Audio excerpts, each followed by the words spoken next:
Bismillahirrahmanirrahim. Assalamualaikum warahmatullahi wabarakatuh. Alhamdulillahilladzi arsala rasulahu bil huda wa dinil haq liyudhhirahu 'ala dini kullihi wa kafa billahi syahida.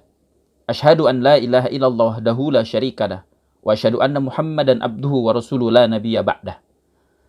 Allahumma shalli wa sallim ala sayyidina Muhammad wa ala ali sayyidina Muhammad. Rabbi shrah li sadri wa yassir li amri wa hlul 'uqdatam min lisani yafqahu qawli. Amma ba'd.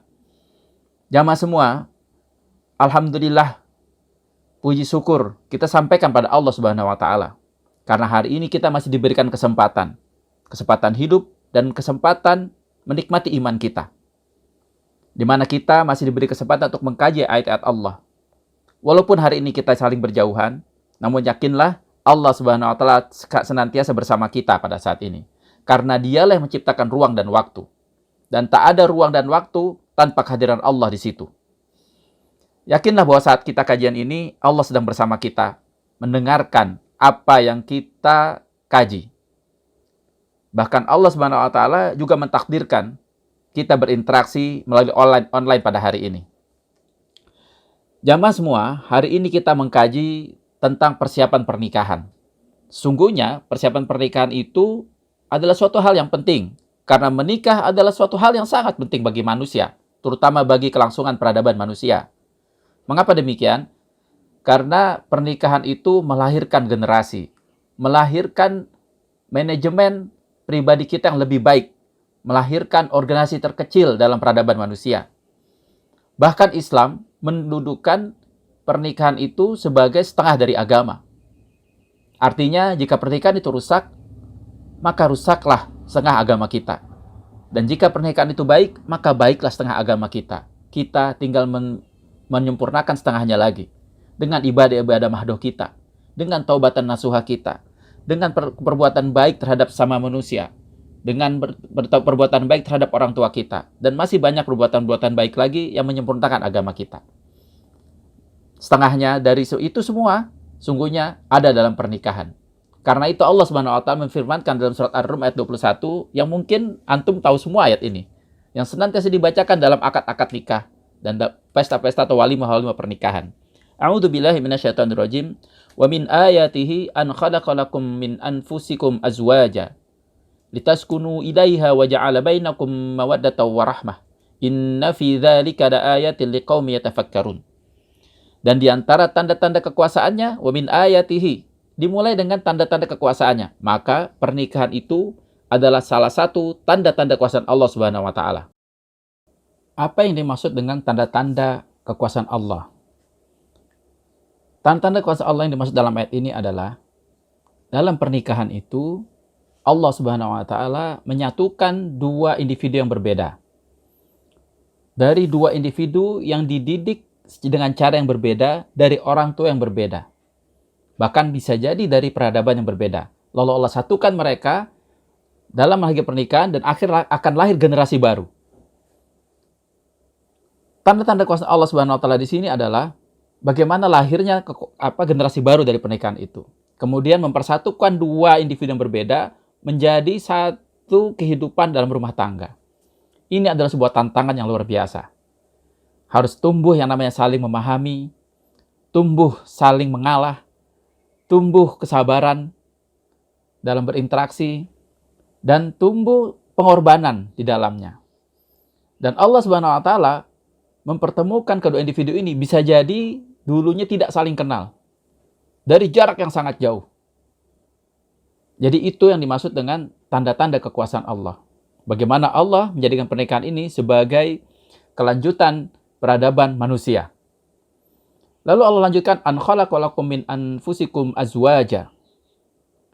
Dan Dia menciptakan untukmu istri-istrimu dari jenismu sendiri. Allah menciptakan. Ini kata-kata ini, kalimat ini, makna pertamanya adalah jaminan bagi setiap manusia bahwa setiap manusia ada pasangannya. Jadi jangan pernah berputus asa untuk terus-menerus mencari pasangan hidup. Karena ini jaminan Allah Subhanahu wa taala. Lalu makna yang keduanya adalah diciptakan pasangan itu dari jenis manusia, bukan dari bangsa jin maupun hewan atau bangsa lainnya. Nah, jadi itu dua maknanya. Lalu Allah lanjutkan lagi, litaskunu ilaiha wa ja'ala bainakum mawaddatan wa rahmah. Litaskunu ilaiha, supaya kamu merasa tentram, cenderung kepadanya. Litaskunu asal katanya sakana, ketenangan, ketentraman.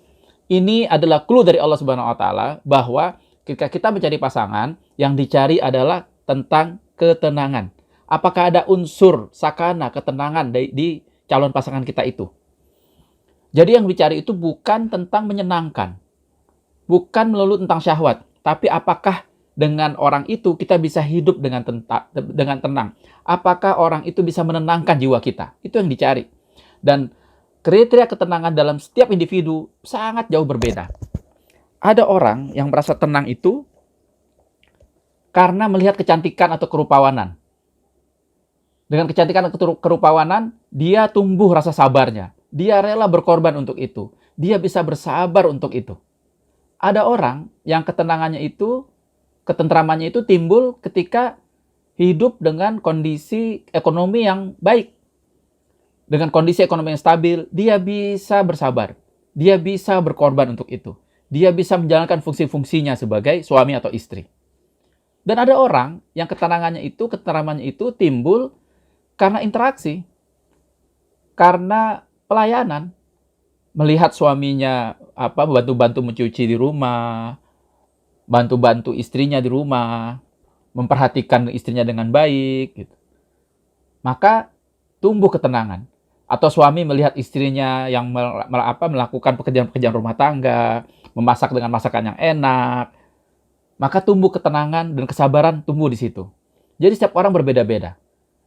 Maka carilah unsur ketenangan dalam diri kita, apa sebenarnya bisa menjawab ketenangan itu? Apa yang sebenarnya bisa menjawab tentang ketentraman itu? Faktor itu harus ada di calon pasangan kita. Ini clue dari Allah Subhanahu wa taala tentang bagaimana mencari pasangan. Carilah pasangan yang menenangkan jiwamu dan menenangkan kehidupanmu di kemudian harinya. Lalu Allah lanjutkan, wa ja'ala bainakum mawaddah wa rahmah. Ada dua kata-kata lanjutannya. Mawaddah warahmah, yaitu rasa mawaddah. Mawaddah itu bisa diartikan dengan gelora cinta. Jadi pernikahan itu dimulai dengan gelora cinta. Ya, gelora cinta ini berkaitan dengan syahwat. Makanya untuk bangun pernikahan harus ada unsur itu. Gelora cinta ini biasa terjadi pada pasangan-pasangan berusia muda. Dan ini akan hilang di pasangan-pasangan senior atau sudah berusia tua. Yang sudah senior berusia tua itu ada yang namanya warahmah, kasih sayang. Kalau kita lihat pasangan sudah tua, berjalan di taman, bergandengan tangan dengan mesra, mereka sudah tidak ada mawadah lagi. Tapi mereka berhasil menumbuhkan yang namanya rahmah selama perjalanan kehidupan pernikahan mereka. Nah, ini adalah visi yang Allah tanamkan bagi pasangan-pasangan pernikahan. Bahwa visi yang dibangun dimulai dengan berjuang membangun ketenangan dan ketentraman sebagai salah satu tujuan pernikahan, dan berujung pada warahmah, kasih sayang. Kenapa begitu? Karena istri membutuhkan ridho suami ketika wafat. Dan ridho itu hanya bisa diberikan ketika suami merasa sayang pada istrinya. Dan seorang suami membutuhkan ketabahan seorang istri. Membutuhkan keredoan seorang istri juga kelak di yaumil hisab. Jangan sampai seorang laki-laki ingin masuk surga tertunda hanya karena istri dan anak-anaknya menuntutnya di yaumil hisab. Ini berbahaya. Jadi, pernikahan itu dibangun dengan tujuan membangun ketentraman dan ketenangan, yang kemudian ada gelora cinta di dalamnya, dan berujung pada kasih sayang. Gambaran ini, menurut saya, ini sudah cukup menjadi panduan bagi jamaah semua yang ingin mencari pasangan. Lalu ayat ini, Allah Subhanahu wa taala menutupnya dengan kalimat inna fi dzalika laayatin liqaumin yatafakkarun. Sungguhnya pada yang demikian itu benar-benar terdapat tanda-tanda bagi kaum yang berfikir. Maknanya adalah Allah Subhanahu wa taala ingin memberitahukan kepada seluruh dunia, pada seluruh manusia bahwa pernikahan adalah budaya sebuah peradaban yang tinggi, di mana kedua insan mengikat hubungan mereka dengan perjanjian-perjanjian, dengan ketentuan-ketentuan tentang fungsi dan tanggung jawab untuk membangun sebuah organisasi terkecil dalam peradaban manusia. Jadi pernikahan itu adalah budaya tertinggi di dunia. Tidak seperti budaya-budaya yang tak hidup tanpa ikatan, kumpul kebo lah ya istilahnya, yang mereka hidup tanpa komitmen atas nama human right, atas nama kebebasan berpikir dan sebagainya. Padahal itu adalah budaya-budaya rendah yang tidak ada bedanya dengan hewan. Sementara pernikahan adalah yang membedakan antara manusia sebagai makhluk paling beradab di bumi dengan makhluk-makhluk lainnya yang ada di muka bumi ini. Jadi, membangun sebuah pernikahan adalah upaya kita untuk menjaga peradaban tinggi umat manusia.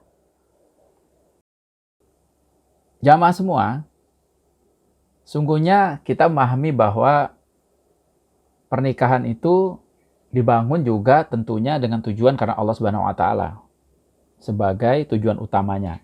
Karena itu butuh keimanan. Dan yang namanya iman, Islam telah mengatur ada 6 rukun iman dan semuanya harus terpenuhi dengan baik.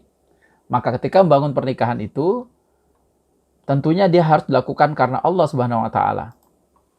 Ya. Kemudian bagaimana supaya sesuai dengan Allah Subhanahu wa taala? Ya, kita lihat kitabnya, dalil-dalilnya yang itu sudah dibaca, sudah dibawakan, dihantarkan oleh para malaikat kepada nabi-nabi dan menjadi kitab. Nah, di sini saya menulis dalam slide ini bahwa proses menuju pernikahan sangat erat kaitannya dengan rukun iman yang kelima dan keenam. Pastinya kita tahu apa itu rukun iman yang kelima dan keenam. Yaitu rukun iman yang kelima, percaya pada hari akhir, hari kiamat. Di dalamnya ada yaumil hisab. Jadi visi dari pernikahan, ketika membangun pernikahan itu, ya, pilihlah pasangan yang kelak akan membantumu menjawabmu dengan baik di yaumil hisab. Yang dimana ketika pernikahan terjadi, tanggung jawab di dalamnya akan ditanyakan Allah Subhanahu wa taala di yaumil hisab kelak. Suami, apakah sudah menjalankan fungsinya sebagai suami? Apakah sudah menjalankan fungsinya sebagai ayah dengan baik? Seorang istri, apakah sudah menjalankan fungsinya sebagai istri? Apakah ketika wafat dapat ridho dari suami? Lalu yang keenam, yaitu percaya kepada qada dan qadar, yaitu ketetapan dan ketentuan Allah Subhanahu wa taala. Ada juga mengartikan dengan takdir baik dan takdir buruk. Kita bahas dua-duanya. Qada dan qadar itu adalah ketetapan dan ketentuan. Sebagian ulama mengatakan ini tentang takdir mubram dan takdir mu'alaq. Dalam pernikahan, ya, itu di dalamnya ada takdir mubram dan takdir mu'alaq. Takdir mubram adalah takdir yang tidak dapat diubah, sudah menjadi ketentuan Allah Subhanahu wa taala. Nah, dalam proses memilih jodoh, ada orang-orang yang sudah Allah tetapkan boleh menikah dengan kita. Jadi, ada banyak orang yang boleh menikah dengan kita dan kita pilih di antara mereka. Kita tidak bisa memilih orang di luar ketetapan itu. Kalau kita memilih orang di luar ketetapan itu, tidak akan terjadi pernikahan walaupun sudah sebar undangan. Dan ini saya mengalami nih. Murid ngaji saya sudah sebar undangan dan tiba-tiba gagal menikah. Kenapa? Karena salah satu mempelainya wafat. Bukan jodoh. Dan kita tidak tahu siapakah orang yang Allah tetapkan menjadi jodoh kita dan yang bukan, kita tidak tahu. Kenapa demikian? Supaya kita menerlibatkan Allah Subhanahu wa taala dalam proses mencarinya. Karena ini berkaitan dengan takdir, maka libatkan Allah Subhanahu wa taala. Nah, takdir mu'alaq satu lagi. Selain takdir mubram ada takdir mu'alaq. Takdir yang dia berubah seiring dengan pilihan-pilihan dan upaya kita. Ya. Jadi, di antara orang-orang yang boleh menikah dengan kita, kita pilih. Nah, itu takdir mu'alaqnya tuh, pilih di antara mereka. Misal ada 100 orang yang Allah bolehkan atau izinkan menikah dengan kita di antara sekian miliar manusia. Ada sekian puluh orang yang bisa menikah, ada sekian 100 orang misalnya dibolehkan menikah dengan kita. Takdir mu'alaqnya kita pilih di antara 100 orang itu. Nah, lagi-lagi kita nggak tahu siapakah orang-orang yang boleh itu. Karena itu, selalu libatkan Allah Subhanahu wa taala dalam memilihnya. Lakukan dengan cara-cara yang Allah tetapkan ketika kita memilih pasangan. Jangan melanggar ketentuan-ketentuan Allah dalam memilih pasangan. Nah, lalu ada pemahaman lain tentang takdir yang rukun iman yang keenam ini, yaitu takdir baik dan takdir buruk. Jamaah semua, kita tidak tahu di manakah Allah menguji kita. Ada orang yang diuji dengan kesehatannya, sakit sepanjang hidupnya. Ada orang yang diuji dengan hartanya, miskin seumur hidupnya, kekurangan sepanjang hidupnya. Ada orang diuji dengan pernikahannya, dengan pasangannya. Ada orang yang diuji dengan punya anak, dengan anaknya, diuji dengan anaknya. Nabi Nuh alaihissalam misalnya. Ada orang yang diuji dengan tidak punya anak. Ada orang yang diuji dengan orang tuanya. Kita tidak tahu di mana Allah Subhanahu wa taala akan menempatkan ujian terbesar itu dalam kehidupan kita. Karena itu, berupaya yang sebaiknya, kemudian bertawakal pada Allah Subhanahu wa taala. Yakinlah, ketentuan yang Allah berikan setelah kita melakukan upaya terbaik, itulah yang terbaik bagi kita untuk meraih surga kita. Mari kita simak ayat ini. A'udzubillahi minasyaitonirrajim. Fa idza azamta fatawakkal 'alallah, innallaha yuhibbul mutawakkilin. Kalau kamu telah berazam, sudah punya tekad yang bulat, maka bertawakallah kepada Allah. Sesungguhnya Allah menyukai orang-orang yang bertawakal kepadanya. Kalimat membulatkan tekad atau berazam ini adalah sebuah proses upaya kita untuk mewujudkannya. Jadi kalau orang sudah punya tekad yang bulat, ya, maka dia berupayanya nggak main-main tuh. Serius ketika ingin mencari pasangan. Serius ketika akan bangun rumah tangga. Dia persiapkan seluruh kesiapan-kesiapan yang diperlukan, mempersiapkan mas kawin, mempersiapkan kondisi orang tuanya, ya. Jika dia ikhwan, dia persiapkan kondisi orang tuanya, ya, sudah minta restu, sudah minta izin, persiapkan mas kawinnya, persiapkan serah-serahannya, persiapkan semua hal-hal terkait dengan walimah dan akad nikah. Jika dia seorang perempuan, maka dia harus persiapkan, kalau memang sudah masuk usia menikah, harus dilakukan oleh seorang perempuan adalah izin pada walinya. Ini yang sering dilupakan. Banyak perempuan mencari dulu baru izin. Itu salah. Banyak perempuan belum siap menikah, sudah mencari. Itu salah. Seharusnya, seorang wanita itu, ketika dia sudah ingin menikah, di usia berapapun sudah ingin menikah, sampaikan pada ayahnya. Diskusi pada walinya jika ayahnya sudah wafat. Diskusi. Saya sudah siap menikah. Saya sudah ingin menikah. Dari diskusi itu akan keluar kesimpulan, apakah memang dia siap menikah? Apakah ayahnya sudah merestui menikah atau belum? Dari diskusi itu bisa jadi terjadi perubahan pikiran. Jika si perempuan ini memang mentalnya belum cukup atau masih terlalu muda, dia akan cepat berubah mengikuti arahan ayahnya. Tapi kalau memang dia sudah usia matang, pasti juga ayahnya akan menguatkan untuk itu. Izin dari ayah atau wali itu sangat penting untuk memudahkan seorang wanita mencari jodohnya. Terlepas dari apakah ayahnya mencari jodoh atau si wanita yang mencari jodoh sendiri, melalui orang lain misalnya. Terlepas dari itu, yang penting izin dulu ke ayahnya. Dengan begitu, sang ayah akan mendoakan pada Allah untuk memudahkan prosesnya. Insya Allah dengan begitu, Allah akan memudahkan pertemuan ukti dengan calon pasangan yang terbaik. Nah, setelah upaya itu, upaya terbaik, tawakalkan pada Allah Subhanahu wa taala. Tawakal adalah bagian dari pembuktian keimanan kita. Setelah kita upaya yang terbaik, percayakan pada Allah tentang hasilnya. Kenapa? Karena semua yang terjadi pada kita tidak terlepas dari campur tangan Allah Subhanahu wa taala. Semua yang terjadi baik itu baik atau buruk itu adalah ketetapan dan izin Allah Subhanahu wa taala. Tawakalkan pada Dia. Apabila ada seorang laki-laki datang melamar, jangan langsung ditolak, proses dulu. Proses dulu, istikharah dulu. Hasilnya, kalau ingin menolak silahkan, menerima silahkan. Yang penting proses berdialog dengan Allah Subhanahu wa taala harus dilakukan. Itu yang disebut tawakal. Makanya diawali dengan fa idza azamta. Ya, kalau kamu udah berbulat tekad, upayanya udah maksimal, ya sudah, hasilnya serahkan pada Allah Subhanahu wa taala. Jangan memaksakan diri.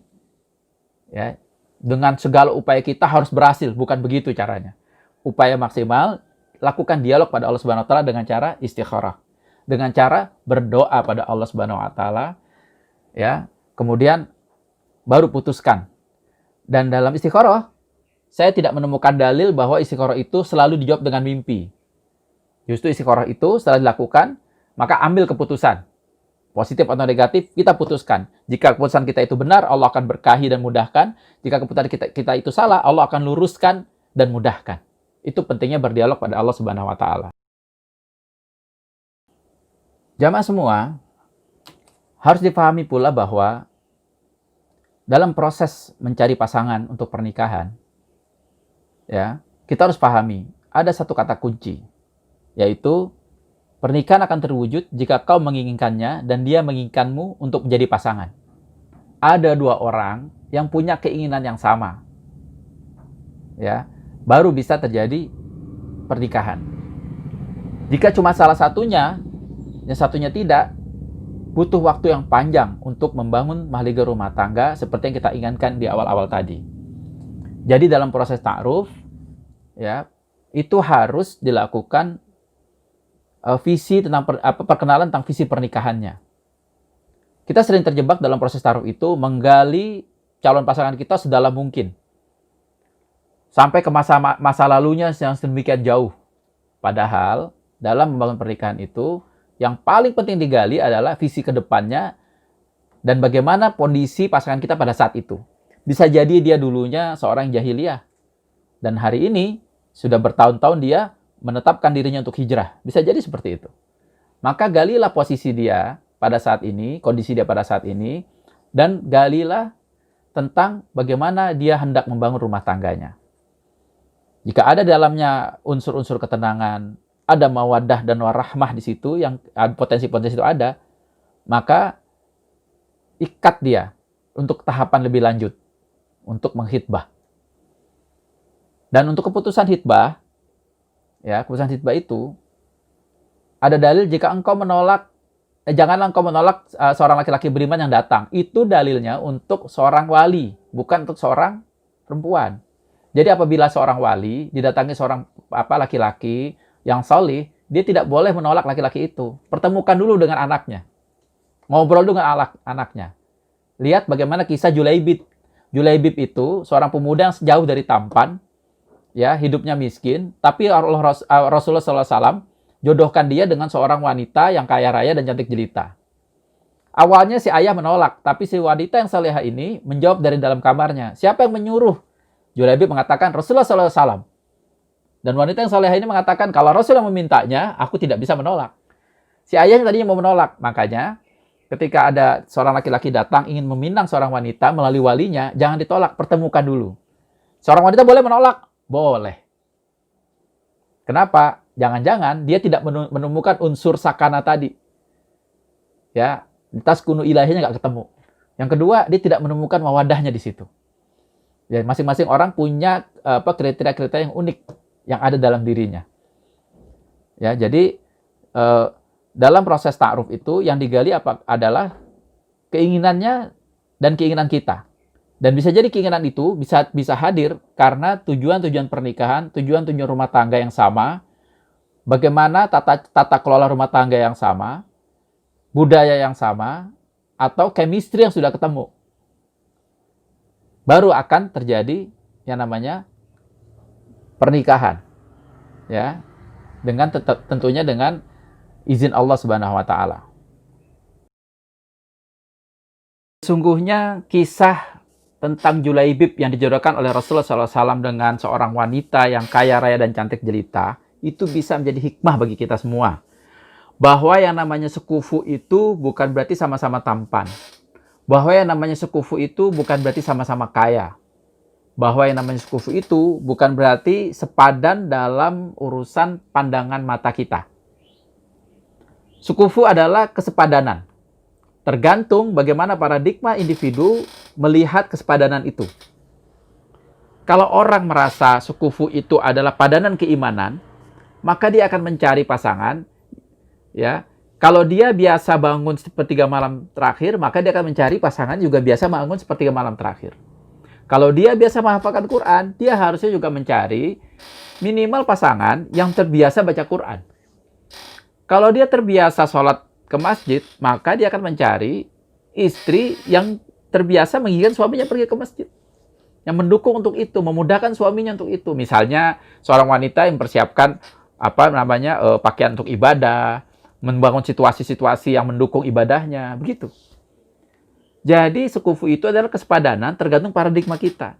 Kalau orang memang paradigmanya tentang kerupawanan, maka yang sekufu bagi dia adalah yang rupawan pula. Jangan mencari yang rajin ibadah. Sekarang ini banyak salah kaprah. Paradigmanya adalah kerupawanan, tapi dia ingin mencari pasangan yang soleh atau soleha. Ini kontradiksi. Kenapa? Karena jangan-jangan ketika menjadi pasangan, dibangunkan sepertiga malam terakhir untuk sholat, dia marah. Kenapa? Karena dia tidak biasa hidup untuk itu. Ketika diajak sholat 5 waktu, tepat waktu, dia marah.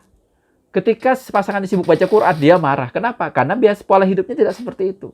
Nah, itu tidak sepadan. Jadi sekufu dalam Islam itu adalah kesepadanan, yang kesepadanan itu tergantung pada paradigma individu masing-masing. Jadi para jamaah semua, untuk mencari pasangan yang terbaik, maka perbaikilah diri kita sendiri. Pahami diri kita sendiri, kenali diri kita sendiri, seperti apa maunya kita. Dan itu semua bisa dilakukan kalau kita sering bermuhasabah diri. Salah menilai diri, semakin salah pula kita mencari pasangan. Ya, jadi itu pentingnya kalimat kau menginginkannya dan dia menginginkanmu. Artinya adalah ada kesepadanan di situ. Baik jamaah semua, ketika kita memproses mencari pasangan, tentunya kita sudah mempersiapkan diri bahwa memang kita siap menikah. Maka carilah mereka yang juga siap menikah. Seringkali yang terjadi adalah orang yang siap menikah memproses orang yang tidak siap menikah.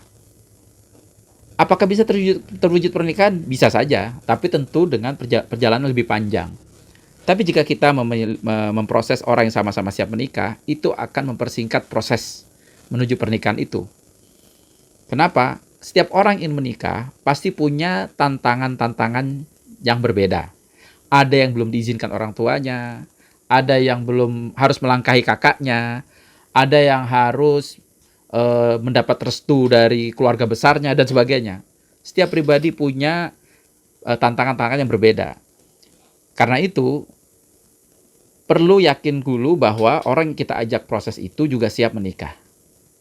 Jangan menikah karena kita jatuh hati pada seseorang. Maksudnya, jangan diawali karena kita sedang jatuh hati pada seseorang. Tapi menikahlah jika memang sudah waktunya. Ya, motivasi pernikahan itu harus benar-benar dibangun karena Allah untuk beribadah padanya. Bukan karena saat kita sedang kasmaran pada seseorang.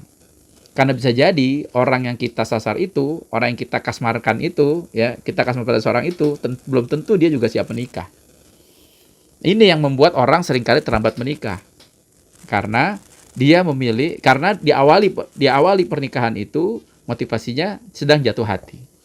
Bolehkah jatuh hati sama seseorang? Boleh-boleh saja. Boleh-boleh saja. Tapi jika kita jatuh hati pada seseorang dan kita belum siap menikah, maka doakan. Karena orang yang kita jatuh hati itu belum tentu dia jodoh kita. Doakan yang terbaik, ya. Dan kalau dia orang tersebut sudah mendominasi dalam hati kita, berdoalah pada Allah, ya Allah, jangan engkau biarkan hatiku ini terdominasi oleh manusia. Jadikanlah hatiku ini didominasi oleh rasa cinta padamu dan Rasulmu. Doakan itu terus-menerus dan beristighfar pada Allah Subhanahu wa Ta'ala. Karena banyak sekali jalan setan masuk pada kita untuk buat kita hati kita cenderung pada seseorang. Lalu kita merasa memilikinya. Kalau kita sudah cenderung pada seseorang dan kita merasa memilikinya, maka kita akan melakukan upaya-upaya yang kadang-kadang di luar batas kewajaran. Dan belum tentu orang yang kita inginkan itu juga punya rasa yang sama pada kita.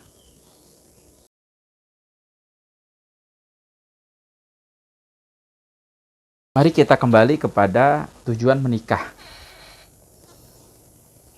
Jamaah semua, jika tujuan kita menikah karena Allah, karena ingin ibadah pada Allah, maka lakukanlah seperti yang Allah inginkan.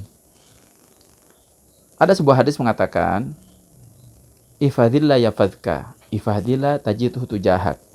Idza sa'alta fas'alillah, wa idza ta'anta fasta'in billah. Jagalah Allah, maka engkau akan menemukannya.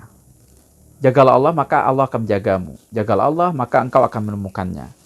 Jika engkau punya keinginan, mintalah pada Allah Subhanahu wa Ta'ala. Jika engkau butuh pertolongan, minta tolonglah pada Allah Subhanahu wa Ta'ala. Hadis ini menjelaskan pada kita, jika kita punya tujuan dan ingin kita capai tujuan itu, dan tujuan itu karena Allah Subhanahu wa Ta'ala, akan Allah mudahkan. Asal syaratnya satu, jagalah Allah. Jaga ketentuan-ketentuannya. Jaga agar berada di jalannya. Maka Allah akan menjaga kita. Allah akan menjaga kita dari mendapat pasangan yang buruk. Allah akan menjaga kita dari takdir-takdir yang buruk. Bukankah tadi saya sempat sampaikan bahwa proses menuju pernikahan itu sangat berkaitan dengan rukun iman kelima dan keenam. Yang keenam adalah takdir. Kita tak tahu apa yang terjadi pada takdir kita. Yang kita tahu adalah Allah Subhanahu wa taala tidak akan menzolimi hambanya. Innallaha la yuzlimun nasa syai'a walakinna nasa anfusahum yazlimun. Allah tidak pernah menzolimi hambanya kecuali hambanya itu menzolimi dirinya sendiri. Karena itu jika tujuannya karena Allah, dengan cara-cara Allah lah kita tempuh dan Allah akan memudahkan prosesnya. Siapapun kita. Terlepas dari tampan atau tidak, rupawan atau tidak, semua orang berhak mendapatkan pasangan dan itu jaminan Allah Subhanahu wa taala. Ya. Berapa banyak orang tak rupawan tapi memiliki pasangan di seluruh penjuru dunia. Tapi berapa banyak orang yang memiliki kerupawanan tapi tak kunjung menikah hingga usia senja. Jadi pernikahan itu adalah pilihan.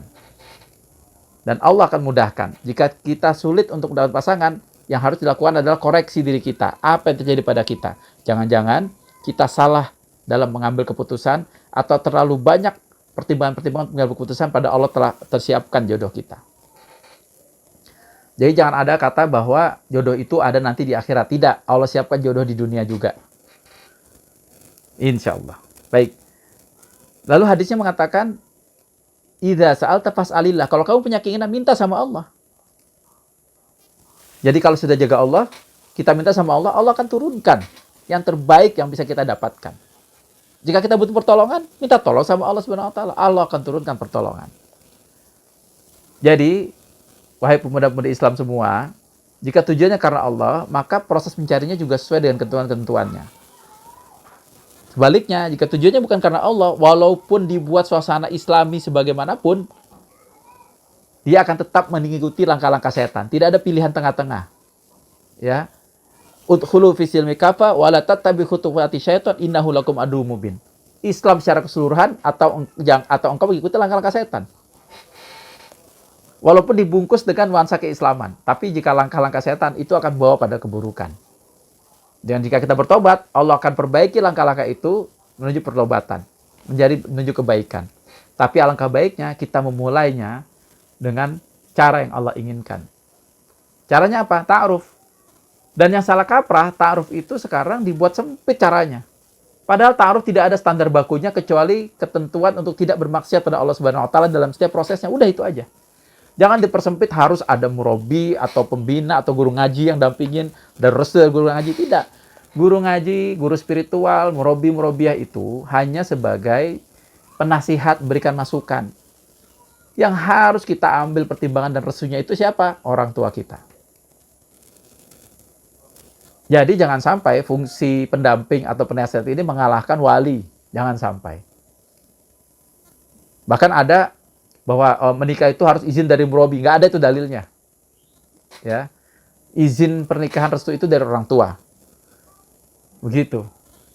Kalau memang kita ingin menikah dengan yang fikroh, itu keputusan kita untuk memilih. Ya, bukan karena perintah atau keputusan dari guru spiritual kita, guru ngaji, murabi atau apa namanya, tapi memilih pasangan itu restunya dari orang tua. Ya. Jadi kembali pada tujuan menikah, jadikan Allah sebagai tujuan, niatkan untuk beribadah, tempuh jalannya dengan cara yang Allah ridhoi.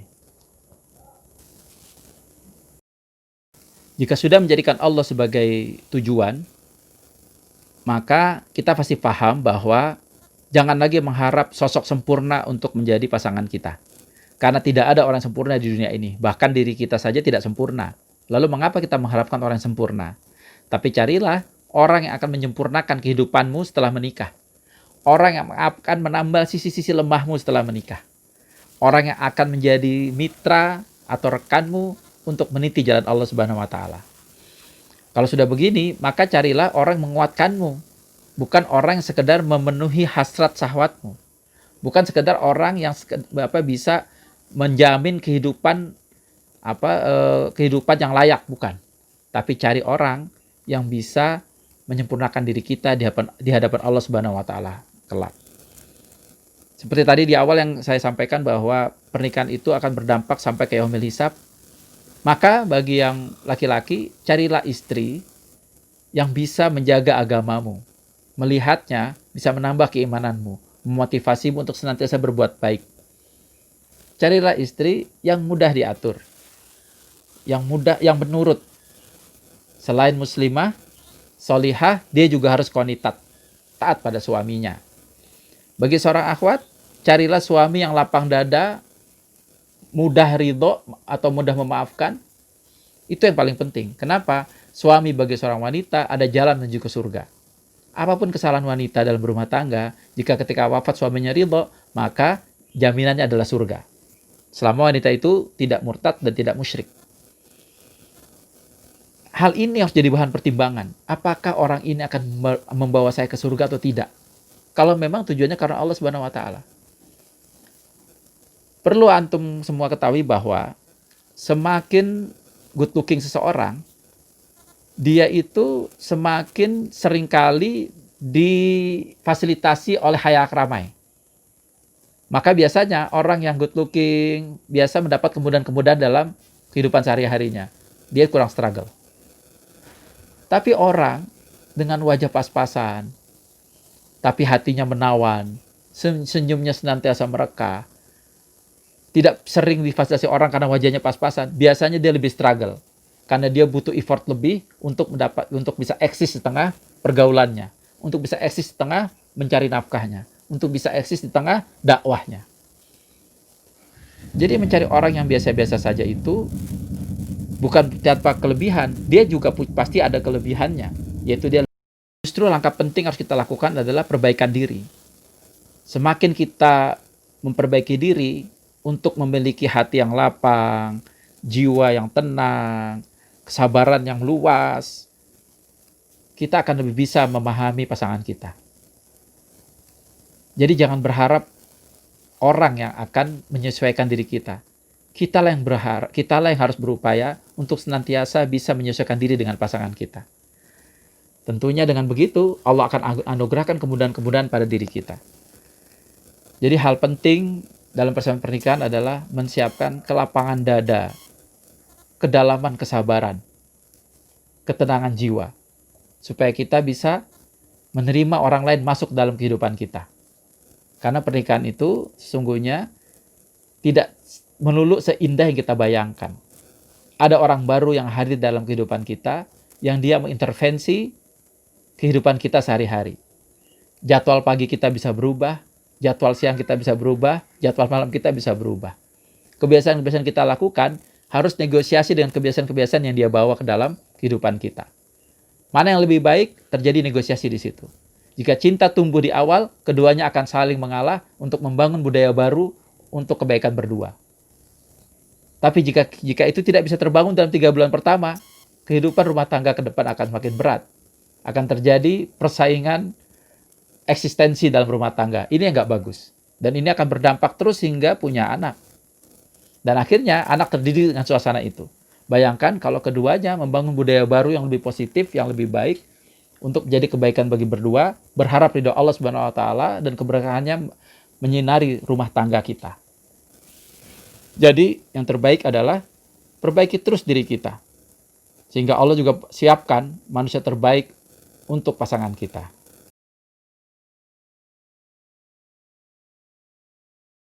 Ada sebuah pepatah yang sederhana namun dalam. Bunyinya begini. Mencintai yang dicintai oleh yang tercinta adalah mencintai yang tercinta. Sangat sulit dihafal ya, dan sangat sulit diulang kalimat ini. Tapi seandainya saya ubah redaksinya seperti ini. Mencintai yang dicintai Allah adalah mencintai Allah. Lebih mudah kita ingat dan lebih mudah kita ulang. Kenapa? Kalimat yang pertama, mencintai yang dicintai oleh yang tercintanya itu abstrak. Maka setiap orang bisa menentukan banyak yang kita cintai. Bisa ayah kita, ibu kita, pasangan kita, harta yang kita miliki, pekerjaan yang kita sedang lakukan. Jadi yang tercintanya itu abstrak. Makanya semakin sulit kita sebut. Tapi kalimat yang kedua, objek tercintanya jelas. Mencintai yang dicintai oleh Allah adalah mencintai Allah. Objeknya jelas, Allah. Maka kita akan lebih mudah mengulanginya. Dan kalimat ini dalam. Mencintai yang dicintai oleh Allah berarti mencintai Allah. Kalau Allah mencintai Rasulullah SAW, kita mencintai Rasulullah SAW, berarti kita mencintai Allah Subhanahu Wa Taala. Allah mencintai wanita yang solihat. Pasangan kita wanita yang solihat, kita mencintainya, berarti kita mencintai Allah Subhanahu Wa Taala. Sama dengan akhwatnya, mencintai laki-laki yang saleh, berarti kita mencintai Allah Subhanahu Wa Taala. Membangun rumah tangga yang Islami, cinta pada budaya yang Islam, ya, mencintai kegiatan-kegiatan Islami, sama dengan mencintai Allah Subhanahu Wa Taala.